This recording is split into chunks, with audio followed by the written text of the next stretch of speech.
This is Reverend Casey Carroll. I want to talk about not just the angel Gabriel, but all the angels. Matter of fact, we're going to get into Raziel here. And so Raziel was actually the secret of God. But what we end up having forth when we look at the angel Gabriel is he ends up giving us the opportunity and the ability to see forth the secrets of the kingdom of heaven. So when he comes and he intervenes with Daniel, he ends up showing him, generally after the fast of 21 days, the revelation of the end times, and also gives him the prophecy that is set forth within the kingdoms that he sees with Nebuchadnezzar, and then further than that into the days of the holy angels. You mentioned also in the book of Enoch, Gabriel comes forth, but it wasn't just Gabriel, but it was Michael, Gabriel, Raphael, Uriel, Raguel, and then you could even say, and some argue, that Raguel was actually Raziel. Raziel is another interesting text that ends up having about the protection of the angels over the earth, and then mentioning the names of the fallen actually has a different permeation of the Tetragrammaton. And so generally the Jah, Ache, and then the Yod He Vav, but with different repetitions of 8, 5, and 8. And so it was thus in the proclamation of these that ended up setting forth the seal of the proclamation of the angelic names. Generally that was coming text from Raziel. Raziel also being from the instruction of Raziel Hamelech, the great, ends up actually showing the different ideas and the instruction of the prophets that was given forth unto a higher instruction and revelation that was given forth under the Ophanim, the Seraphim, Cherubim, and generally the different orders of heaven.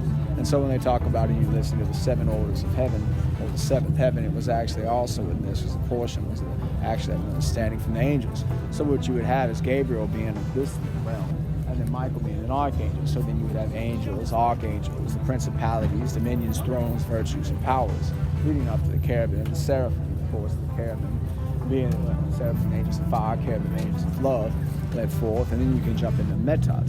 So they said that Metatron was actually Enoch, who walked with God. Of course, this was debatable, but what we do know is that it was said to be one of the chief of the angels and of the archangels, and so thus whenever it was a spoken word of God given, it's usually given to Metatron. However, we do also see with Raphael, as he comes through in the book of Tobit, given the different instruction that was given to Tobit and Tobias, ended up leading them onto, originally, he ended up receiving a blessing as he went forth after his father became blinded by a bird, and then ended up receiving a giant blessing, getting married, casting out a demon, and then ultimately coming back, and at the end of the message, he ends up returning and showing them that he himself was an angel. And so it was thus through that angelic interdiction in Tobit that you end up having the Archangel Raphael, who would technically be one of the principalities that was shown forth. Generally, the principalities were given forth to guide those that were going into the dominions and going to be having dominion upon this earth. And so it was a guiding the princes to be kings, whereas you would have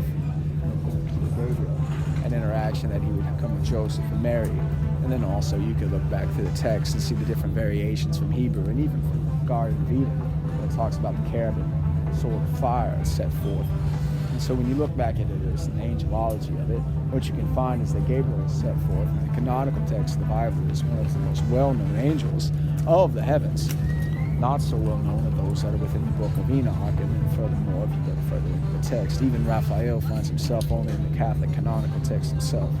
So with that, look into the text. If you haven't read it, I would highly suggest Enoch, because it also gives an idea of the guidance of heaven. It's my call. This is Reverend Casey Carroll. God bless. Thanks you all, my angels. I see you. Peace.